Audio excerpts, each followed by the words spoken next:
Hey everybody! Welcome back to Northernlion Plays the Binding of Isaac Afterbirth Plus. Good run with the Polyon, ready to move on from them for a while here. You know what? I love a Judas run, because a Judas run is like, hey, everything else in your life might be going in a bad way. Poof! ZZ1. Everything else in your run might be going horribly. But you're always going to have that 4.72 damage stat with an optional augmenter whenever the mood strikes you. Now, quad shot. My opinion on quad shot is locked in like 2013. Triple shot tends to be okay, but a little dubious to pick up. Quad shot, I stand by the fact that that one extra tier makes all the difference, and this becomes an item that you can like hang your hat on. Now give me a bomb. Bum bum bum bum bum bum bum bum bum bum bum bum bum, Mr. Edmund. Well, I was gonna sing more of the song, but I'm sorry, the game ruined it by not giving me a bomb. Give me a bomb, give me a bomb, give me the bomb, it would rule really hard. You know what? Wait a minute. It's like, what happens? Maybe we'll unlock the Forgotten? Gee, like, go back to the spawn room. Stand in the middle. Wait a minute, how does this work? How to unlock Forgotten Isaac. We're close, dude. First, start a new run. Defeat the boss. If done correctly, Mom's voice will yell. You will hear the sound of running footsteps, and the large shadow of a shovel handle will appear on the floor of the starting room. Bombing anywhere in the starting room will cause the shadow to disappear and spawn the broken shovel. So we'd still need a bomb. Here, I guess? Anyway, it doesn't look like we're going to be able to do it on this run. That's fine. I didn't anticipate it, so we didn't plan for it, and then here we are. That's okay. We'll move along. Plus, cool little, look how cute this Judas is. 4 eyes, 2 teeth. Not a good ratio most of the time. It seems like a library above us. I know, by the way, you might be like, NL, you could have gone to the curse room. Look, yeah. Could have gone to the curse room. Who do you think I am, though? Xander Cage? Like, it's a little bit of a thrill-seeking behavior, all things considered. We got 1 HP. The curse room could have given us more. It was pretty unlikely to give us a bomb or a key that we could use to go to the shop to buy a bomb in the first place. But it could have also put us, you know, near to death. That's not that bad. We'll be content to know that that's still something we, like, should do, but don't necessarily have to knock out right away. Ball of tar. I don't know if we've had it. I say that every time now, but like, there's a few items, you know, ask me if I've had Mom's knife. Yes. You know, ask me if I've had bomb bag. Yes. Ask me if I've had BOGO bombs. Yeah, I've been picking them up recently, so I remember them. But like, stuff like ball of tar tends to not be that valuable, so I don't know. You see that, and again, it's not Elon. It's not Elon, this is SpaceX. Okay? We're not talking about the Elon stuff. But see, SpaceX is gonna launch its first private citizen into space, slingshot him around the moon, and bring him home. I admire, and this is a very kind of contentious statement to say in the modern day. Let me finish, okay? Because the first 3 words are gonna make you not like me very much temporarily. I admire billionaires, let me finish, who have at least some, like, higher principle in their life beyond just being fabulously wealthy. Because if I were a billionaire, there are things I would care about. Like everybody, I like to think that if I had all the money in the world, I would be philanthropic. You know, I would donate to charitable causes. You know, it'd be like a Bill Gates or someone like that. I think most people probably think that they would be like that. And I don't know, most people don't get to be billionaires, so it's kind of a hard hypothesis to test, whether the money kind of corrupts you or whether only corruptible people tend to ever reach that level of guiltless wealth hoarding. But anyway, you get the idea. I'm like, the guy they're setting up, he's a Japanese billionaire. If I was a billionaire, the last thing I would ever do. He's very young as well. He might be like in his late 40s, which is the early 40s. Pretty young to be a billionaire. A Japanese one, no less. That didn't make any sense. Give me red hearts, please.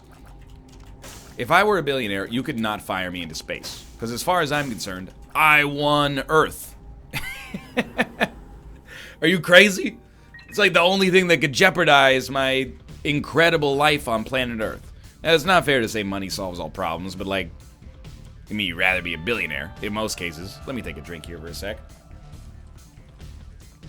I don't know, maybe you'd rather be like a multi-millionaire, like 100 millionaire than a billionaire. There might be a genuine, case where that makes sense. Well, probably take Satanic Bible here. We got Bookworm on top of Quad Shot as well. Like, I think at some point, just enough's enough, right? Like, if you had $100 million, and you're like, you could trade your life to get $1 billion, what are you gonna get, I mean, if you get to keep your exact same current life, I guess what's the downside? But still. Anyway. The thing is, I wouldn't be going into friggin' space. You would have to drag me there kicking and screaming. That seems like a punishment. Like, we send all the billionaires to space, and whoever makes it back gets to keep their money. Everybody else will forcibly take it and use it for, like, noble ambitions or something. I don't like to think I would wrap myself in, like, a protective bubble or anything like that. By the way, just the best second secret room we could ever ask for. But I would never, like, jeopardize myself like that, even if I think well, maybe if I love space, I guess it would be a different story, but I find the concept of going to space very terrifying. All I need to say is, and here am I sitting in a tin can. You get the idea. I would be freaking out the whole time. Lance Bass, that's crazy, dude. He almost went to space. He's in a boy band. It's like, what's your career look like so far? You want to talk about the weirdest resume on planet Earth? Lance Bass. Okay, well, I was in NSYNC, probably the second most popular boy band of the 1990s. I mean, second most popular boy band of the late 1990s. Still huge. And then, I was an attempted cosmonaut. That's quite a career. That's like some Simple Life stuff. Again, Noble, I think. Richard Gere, same situation. I get why space is fascinating. It would be a once-in-a-lifetime trip. When I was younger, I would tell people, like, my dream vacation, and I still find this somewhat, romantic's not the word I'm looking for in, like, a, what's the word I'm trying to look for here? I romanticize the idea of, like, a trip to Antarctica. I sincerely do. Now, it's not, like, quite the same as, like, being in Cancun, obviously, or Ibiza or Greece or something like that, but it's such a unique place on planet Earth. It's so desolate, so few people go there. It would be a really unique trip. So, like, to do that, at least in, like, the safest way possible. I know there's companies that do it.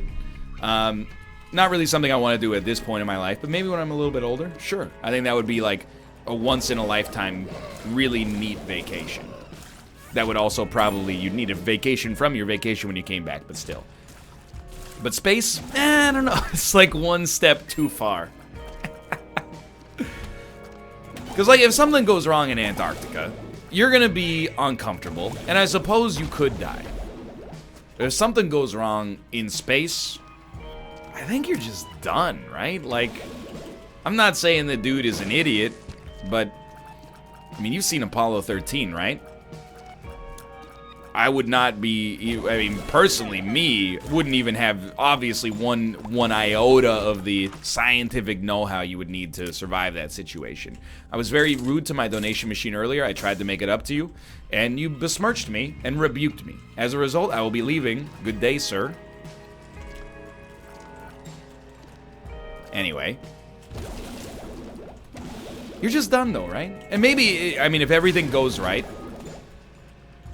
it's not only a once-in-a-lifetime, like a once-in-a, generation, which I guess is a lifetime when I think about it, but, like, compared to going, like, most people's dream vacation, this sounds like a little snooty of me, but they're like, I want to go to Japan. It's like my lifelong dream vacation. I can totally see why. Great country to be a tourist in, but also, if you're coming from North America or Europe, it's, like, completely foreign.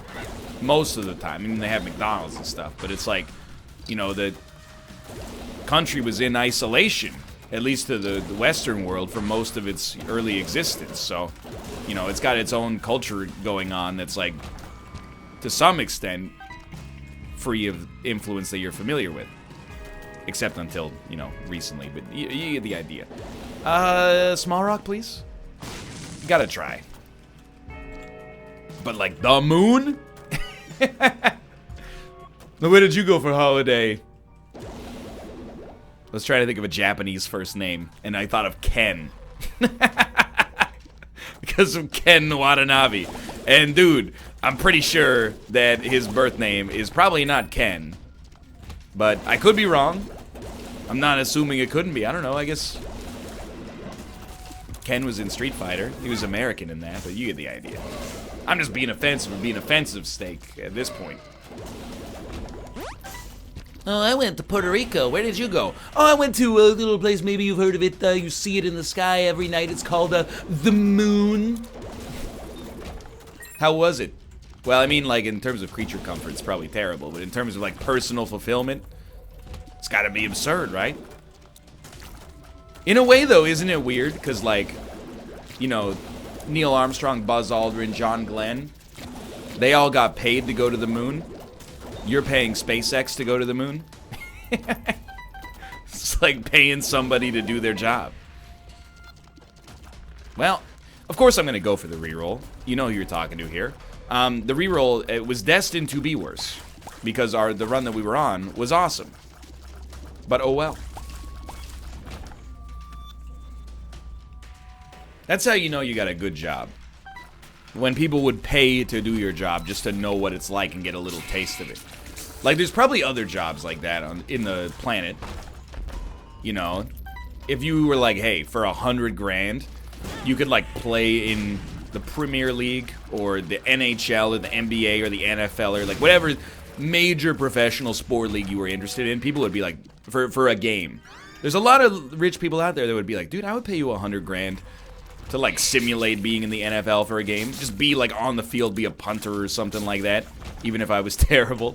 Because, I mean, let's be real. This guy's probably not going to be the world's greatest astronaut. He's just kind of a hobbyist astronaut. Hopefully he's got other people there to do the jobs that need to be doing. He's going to get some training, I'm assuming. Maybe even to the same level as the other astronauts, but I don't know. I guess in the end, I don't really know. He might be the greatest astronaut the world's ever known. Nobody's doing it for being a YouTuber. Good job. Can be a great job, even. But nobody's gonna be like, yeah, I'll pay 100 grand to, like, do a Twitch stream once. With 25,000 viewers. It's not the kind of job where you're like, you know, it's a once-in-a-lifetime experiential sort of thing. No one's like... You know what's weird? Is, like... I would love to do... If Netflix, if you're listening, first off, I'll do this for cheap. It'll be a great show. Here's what my dream show is. It's exactly the same as The Simple Life, starring Paris Hilton and Nicole Richie, but it's just me and Malf doing jobs we've never done before in our lives that I'd, like, think would be interesting. Like, I would love... I think it would make good entertainment and also be a cool experience. Would you watch it? I would love to go work at McDonald's for, like, 3 days. And make what I make now.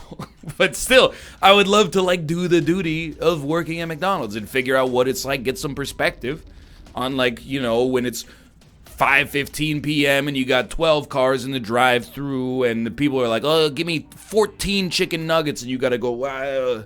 I mean, that's actually a pretty easy permutation to get to.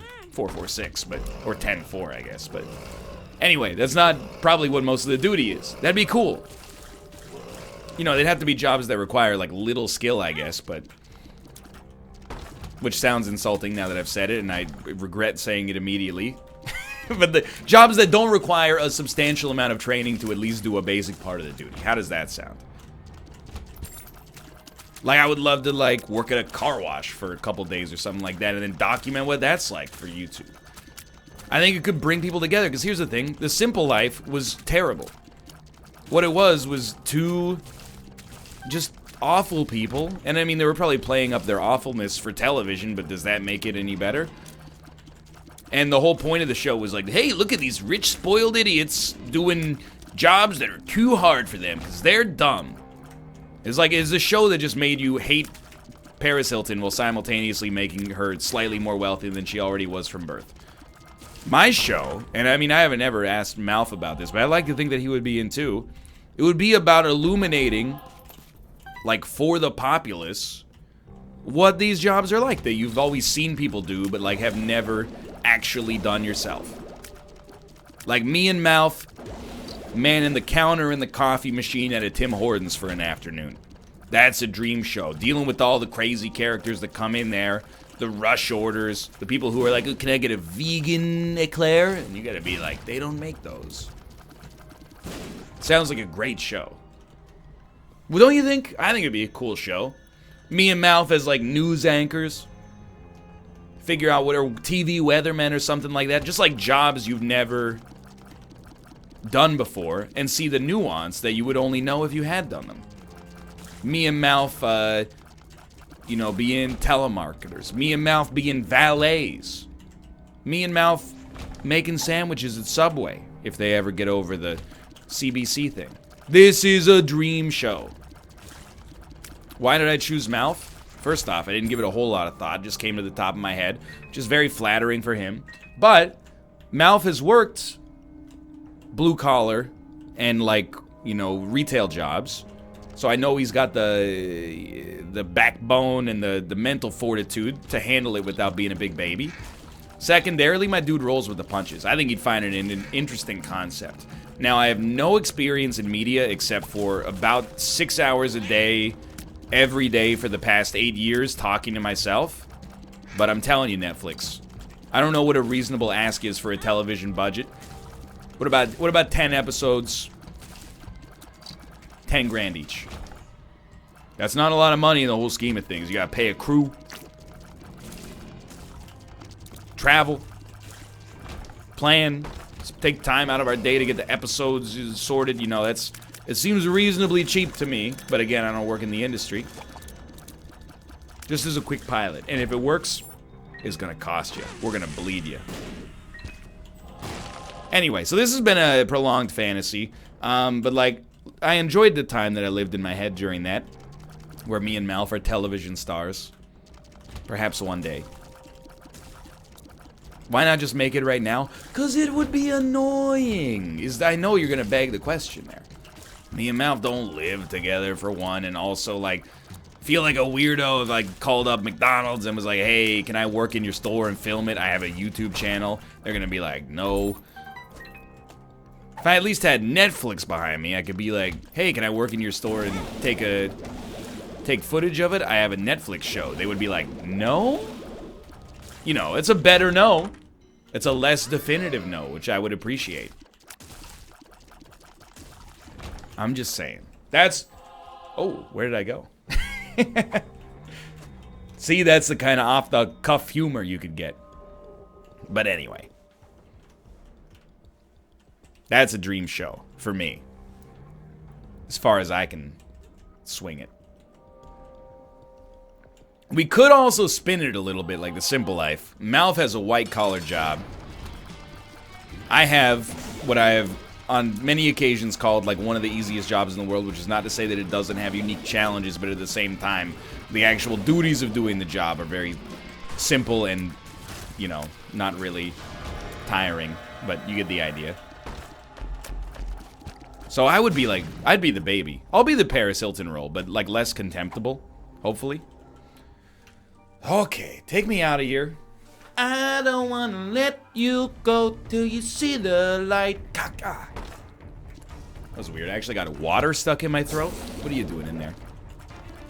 Isn't gravity supposed to take care of you? I'm just saying, imagine an episode, Malf and NL become urologists. You know, Malf and NL become paramedics. It'd just be, the show writes itself. Malf and NL become the Canadian Prime Minister for a day. Now that, what was his name? This one hurt. Rick Mercer. I was going to say Rick Moranis. Also Canadian. Now that Rick, Mercer's retired, there's space in that television area Somebody to come in and be the new voice of the pseudo-intellectual Intelligista. That could be me and Mouth. We fit the role. I hope you know I'm not going to talk about anything else for the rest of the episode. Because now I've already come up with the greatest idea I've ever had in my entire life. Plus, I mean, what do we want me to talk about? The run? The run? Come closer, please. It's garbage. We need, like, I mean, the rate of fire, of course. It's almost as good as it gets. But, I mean, come on. You're looking at this the same way I'm looking at this. You know, if we're being intellectually honest with one another, 4.72 damage is nothing to... It's not gonna get your garden hose kinked up. You know what I mean? Kind of came up with that one off the cuff. I'm not sure if it worked at all. Forgot about Bomber Boy. I was just gonna say, if we can get to boss rush, you never know what kind of goodness you can get there. Man, this episode is gonna be a big wet fart if it comes out and people are like... By the way, I don't harbor any actual delusion that this could happen, but I did throw it out there just on the... It's one of those things that when I actually found out what was involved with creating a scripted, or not scripted, but like a real produced television program, I would probably shirk away from the duties a little bit in favor of just playing more Isaac. But, you know, you bring it up just in case. You never know. I never thought I would, you know, be on CBS Sports. Not CBS, but CBS Sports playing mobile games in a tournament 2 years running. So, you know, it's a bizarre industry where weird things can happen. But if people watch this and they go, "That's TV show sounds stupid," well, then you didn't like the last few minutes of this episode, I guess. Alright, this run bangs now, and it bangs even harder now. Ipecac is gorgeous. And then on top of that, don't forget about Capricorn. Much, much better run. I took the freaking Polaroid, though! Oh! You know what that means? I've forced myself to fight Delirium. I really have. That's on me. The muscle memory, dude. And that's why, like, on the last run, I had the option to take Darkroom or Polaroid. I took Darkroom because I never accidentally take the negative. So if I'm mindful and take the negative, that means for every future run, I can just take the Polaroid and be okay. So the faster we knock that out, the better. I am a fool, still. Now we get to fight Delirium instead, which is fun in its own way. But first... Not a secret room. That was just dumb. The best thing for us to do is probably to go to the Hush fight and then do Delirium. I would always prefer not to do that because the Hush fight, I mean, even if your run is pretty good, and this one is now better than pretty good because we got, like, I mean, if we're being honest, it's mostly Ipecac, but we got one of those items that basically, like, completely sets you up by itself. Beautiful. But if you run... Is this a secret room adjacent to a small room? This is like a 1 in, like, 50 secret room. That's very rare. It might even be rarer than that in my anecdotal experience. I don't have the t-test to prove it, but... Seems rare to me. But anyway, our run is now in the decidedly great category, but you gotta have something pretty special to mainline Hush, followed by Delirium. You know what would help out a ton is the spacebar item that we re-rolled by re-rolling our whole run, Satanic Bible. I would settle for Book of Revelations, or Crystal Ball would also be very useful, or I'm trying to think of what could show up on the Devil Room. I mean, we do have the relic, right? Yeah. So we can stack pretty well, but... Scarred Womb. What's the pirate's favorite biome in Isaac? The Scarred Womb. It might be the easiest, and we talked... I mean, we did this joke on the NLSS, but I'm gonna do it again, because it's the greatest hits tour. There is no pun I respect less than what's a pirate's favorite blank. Because the punchline is always... 90% of the time at least, just a word with R in it. You could literally make up like 1,000 right now. And I know you're like, well, do it, NL. Okay, let's do it. Who's a pirate's favorite fictional English monarch? King Arthur. You know, it's the easiest thing in the world. You're gonna say make some more, okay. Who's a pirate's favorite cartoon aardvark? Arthur. It never ends. Now, I know we're just doing a lot of Arthurs, but, you know. What's a pirate's favorite mode of transportation? A barge, or a car, or a motorcycle. You know, you can just force the joke. I'm not subtweeting my esteemed co-host Nicholas. I'm just saying the pirate pun is like, you know, fighting a training dummy in a fighting game. Coming up with a punchline for that is the easiest thing in the world. What's a pirate's favorite bodily function? Farts, you know. This, by the way, if you ever wondered why I'm the most popular uncle for my, like, 7- and 4-year-old nieces, you got it right there. Can't tell the farting one, that's a little spicy, but, you know. I can come up with some kid-friendly ones that would work just fine. But I have about the humor level of a 3rd or 4th grader, I think. Which makes me very mature in their eyes. Now I can't think of any. What's a pirate's favorite Kevin James movie? Grown Ups. It's not Paul Blart? No, it's very bad. Yarr. Paul Blart is a disgrace. See, that's subversion. That's the next tip in your toolbox. If you're looking to make a room full of 5-year-olds laugh.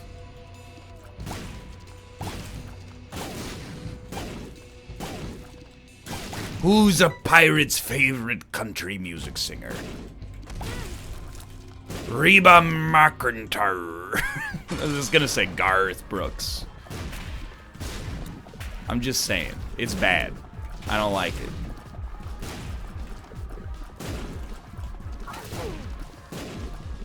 I don't even want to dredge it up, because I say it a lot, but I see the same thing on Twitter every time. I was talking to my sister the other day, and she saw my big package of tents. She said, what are you doing with all those tents? And I said, for all the tents, my purposes. You know, and then it's 50,000 retweets or something like that. And I'm like, that's not even a joke. What's the joke? The joke is that you made up a story in which you got to say this pun in real life. I literally think that when it comes to jokes on Twitter, the like button is like, I get it. It's tense, and he's like, for all intents and purposes. I was talking to my pastor at the barbecue restaurant last night, and I said, holy cow! You know, like, I'm actually impressed with myself that came off the top of the dome piece, and that's part of the problem. Okay, hush fight. We got the hush. We also got Polyphemus, which I don't think is bad. And I know you're like, where's he going with this? But I don't think it's that strong. No, it's, I think that the Incredible Tears downgrade might not necessarily be worth it for this fight specifically, just because we have to shoot so often. And, like, I'm not sure how much extra damage you got out of the Polyphemus. Like, how much damage did Ipecac do in advance? It might do 100 unseen damage, right? So to double our damage from, like, 35 to 60 or something, it's not a double, but you get the idea. Might be proportionally less meaningful with Polyphemus, but if we make it out of this, we're gonna love it on our other rooms. It's not necessarily gonna be a hard fight either.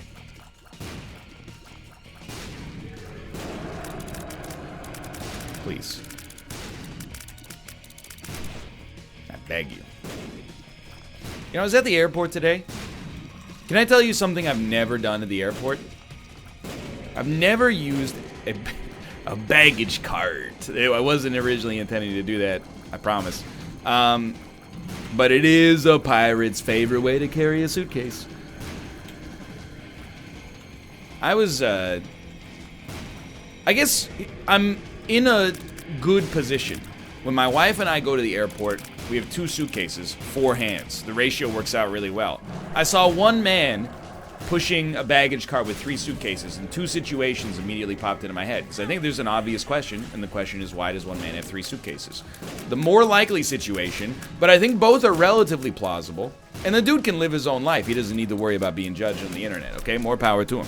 One situation is, you know, he's got his family with him, but they're not presently around him. He opted to carry the baggage cart to make their lives more convenient. They can go, you know, hang out in the airport, eat a meal, go shopping, whatever, enjoy their time before they have to go through security. He'll just push around the luggage a little bit, and if you got 3 suitcases, what are you going to do? Put them in a baggage cart. Makes sense. 3 suitcases, 2 arms. The math checks out. The other one, and I do think this is more plausible, because I'll level with you, and someone's going to narc on me in Corey's chat, and that's fine. But when we were driving to Corey to PAX, he was talking about how, like, you know, packing was stressful for him. And we were like, why? You're a dude. Like, what do you need to pack? Number of days plus 1 is the number of pairs of underwear and socks you take. Enough shirts. And then, like, a few pairs of pants, maybe a pair of shorts, you're set, right? Any medicines you might need and stuff like that, of course. But, like, what are you stressing out about? Should I bring my Switch? Should I not bring my Switch? What does it matter? But anyway, I'm just saying, there are people like this, and they're not necessarily wrong. I underpack most of the time, and I shouldn't even call it underpacking, because you know what? Like, there's literally never been a situation where I'm like, I have to... Oh no, I didn't bring this, and now my trip is ruined. I'll do laundry in a hotel. It doesn't bother me at all. Anyway. I think it might have been one dude that was just like, I'm going somewhere and I'm taking 3 suitcases with me. In that case, sure, you can have a baggage cart, but I hope I'm never in that place. I guess you might think that, NL, you're being a little bit, you know, judgmental here. I moved to Asia for a year. I took 1 suitcase. What did I put in it? Like everything I owned. I get that, you know, the older you get, the more you own, but simultaneously, I doubt this dude was about to start a new life as an English as a second language teacher. He was, you know, not of the prime demographic. He was like 50 years old. So why are you taking so much stuff on the vacation with you if that's the case? Just don't you need, like, part of the reason you vacation is to take a vacation from your possessions? Maybe. Didn't really think that one through. It just doesn't really make sense. I couldn't stand still, but I couldn't move either. Stop shooting me, please. He's missing. What a fool. Alright, that went fine. Are we gonna destroy Delirium? Doubtful, but we got at least a chance. I think people... It's your business, unless you're riding with me. In which case, would you like to smoke an L in the back of the limousine? Oh, why do I feel this way? A, must be the boogie. I think people overpack. People always... I see it, again, because the only social interaction I have outside of, you know, hanging out with my wife and occasionally, like, the 3 friends we have in Meat Space. Yeah, I say Meat Space. Why? Because, I don't know, in real life, that sounds weird. Online interactions are real. In the flesh, I don't know, that sounds a little unnecessarily carnal. Meat Space is way worse, but at least it gets the point across. Anyway, all that interaction takes place on Twitter. They're always like, oh, I have to go. I'm going to Rome tomorrow, but I still have to pack. What do you grab? A handful of clothes from each drawer. You're good. I mean, they have clothes there if anything goes terribly wrong, but, like, literally, I get it. You know, I'm a dude. You're a bald dude. It's not the same. You literally just... I put, like... If I put 10 shirts, a pair of jeans, a pair of shorts, and, like, you know, the equivalent amount of underwear in a suitcase, I could live any place on planet Earth forever. What are you bringing? I don't understand. Maybe I'm the one missing out. But, dude, if we get sad... This might be Delirium, by the way. Oh, thank God. It's not. If we get... That was really bad. Sad bombs. That's all we need. And for some reason in my brain, I'm like, sad bombs is more likely to show up on the Void. I don't know why that would be true. I guess it's because the boss room pool is universal. But, and it might just be false to begin with, but these Bomber Boy bombs plus sad bombs would absolutely slay.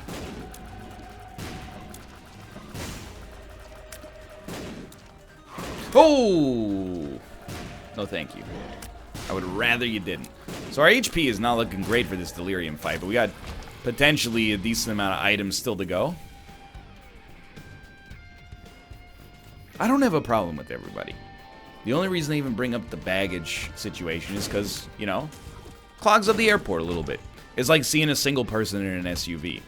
Yeah, they probably got a family at home. I'm not saying they should own 2 cars, but at the same time, when you're sitting in traffic and you see one person driving a vehicle that can fit 8 people in it, it's not really the right thing to think to yourself, but at least I think to myself, like, hey, buddy, if your car was a little smaller, I could be 6 inches closer to my destination right now.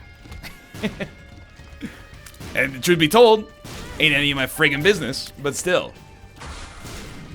It's like I always thought the baggage cards was exclusively for, like, large families traveling, but I don't know. I'm thinking there's an increased incidence of it. You know, I think there is a little bit maybe of baggage card privilege. You know, you see someone using a baggage card and you go, well, why do they get a baggage card? Maybe I'd prefer to put my suitcase on a baggage card. Not, you know, you don't want anybody else to get any extra privileges in the airport. The airport, for some people, is like it's prison. It's like a jungle environment. I see you lining up. Zone 1, please board. Someone with Zone 5 on their boarding pass. Did they say Zone 5? Yeah, dude. They're going in inverted order today. Just for you. Thank God you showed up, by the way. I hear lately United has had a habit of leaving passengers behind when they're only 35 minutes early for the flight. Dum-ka-dum-dum-dum. And why do they call it a gate? I've never seen it close. If anything, they should call it a door. Bow-ba-dum-bum-bum. He has a net worth of over $1 million.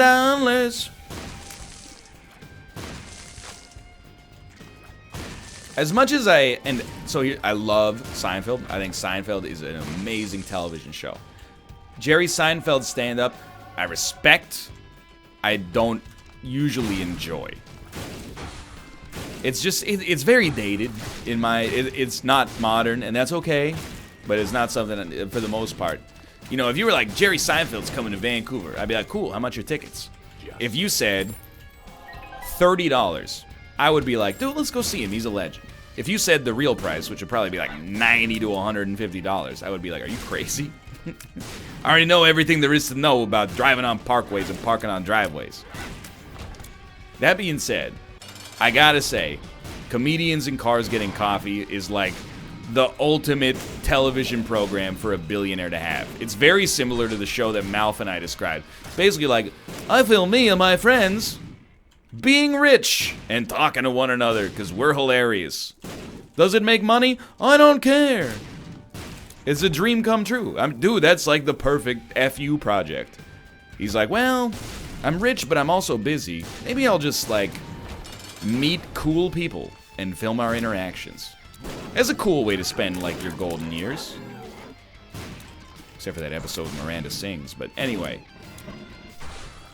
I can respect that. Oh.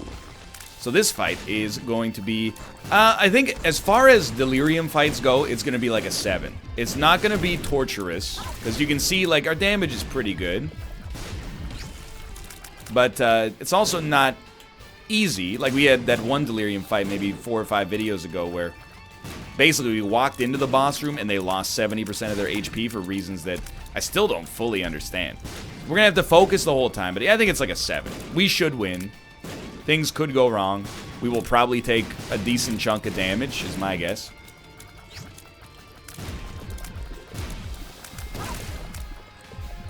Finally kill that guy. We're watching out for beamy enemies. And I swear there's some enemies that are like cheesable. Like there's some enemies, some forms of Delirium I should say, that basically, what's going on there? That take like quintuple damage. If you land the right shot on them, you're set. do want to point out, felt like I was getting shot by nothing for a bit there.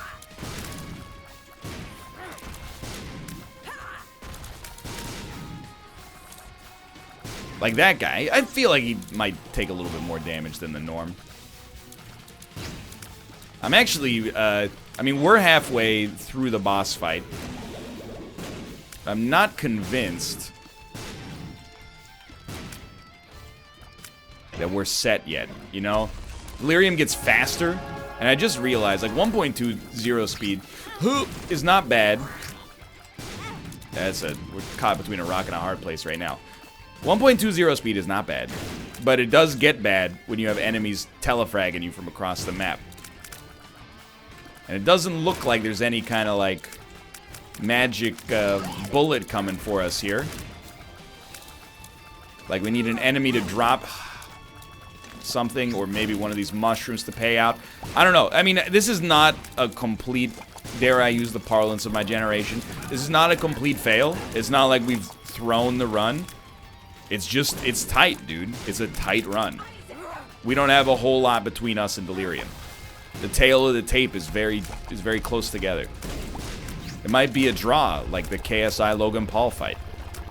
Just two evenly matched titans of industry at the peak of their performance, putting on a great show for a family-friendly audience at home. Honestly, like, the more feet, the better our chances. Tarantino style.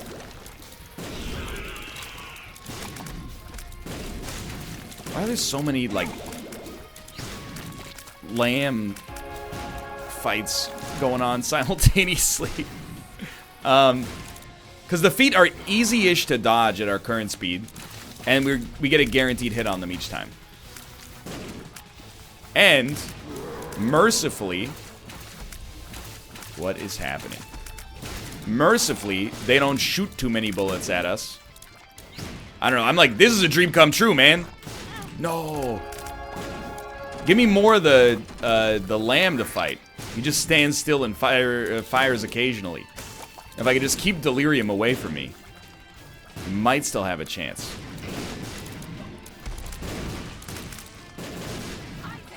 Oh, feet. Okay. I mean, we're like the equivalent level of HP. We've been hit like 10 times. We've hit Delirium probably like 200 times, but you know, that's the economics of this sort of situation. Please, no more beam enemies. I see a beam, boys. No! That's a very dangerous foe. I'm trapped. In the town where I was born. Live to run. Okay, we lost, but we had fun doing it. I had a good time on this run. I hope you did as well. If you did, click the like button. Helps out a great deal. Of course, subscribe if you want to see more in the future. But for now, thanks for watching, and I will see you next time, and hopefully accomplish something. We've been a little weak here for a bit. See ya!